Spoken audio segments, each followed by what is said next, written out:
ఉంటాడు జీవుడు ఎవరన్నారో తెలియదు అని ఆనాడు మానవ సేవే మానవ సేవని మహనీయుడు దేవుడంటే సాయమే రాస్తాడు ఆ దేవుడే ఇది చెప్పిన ఎవడు దేవుడంటే సాయమే రాస్తాడు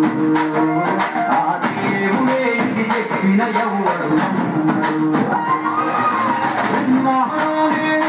తెలియదు దేవుడు కానీ నన్ను వెతుకుతూ ఉంటాడు జీవుడు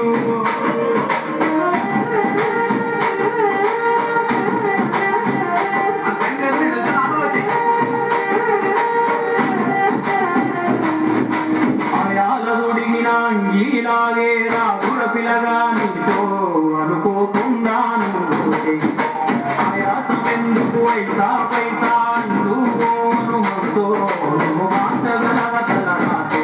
నీ ఎదుటి వాడి కన్నీరు తుడవగా చేయి రావు నీకు నీకెదురయ్యేటి అవరోధ సంద్రము ఎవడు దాటిస్తాడు నీ కళ్ళ ముందు జరిగేటి ఘోరము ఆపదెవ్వలేదు నీ వాళ్ళు కూడా స్థానము ఉంటే ఎవడు రాదు సూర్యుడు విసుగే లేకుండా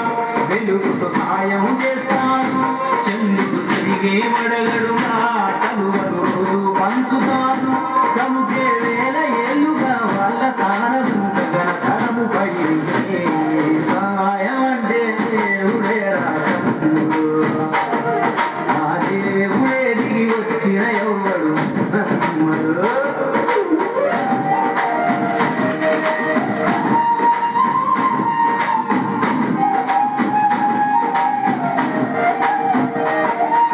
పిడికెడు కడుపుకు సాలద నీకు ఎందుకు ఆస్తుల ఆశ మూడో తరముల దాకా మనస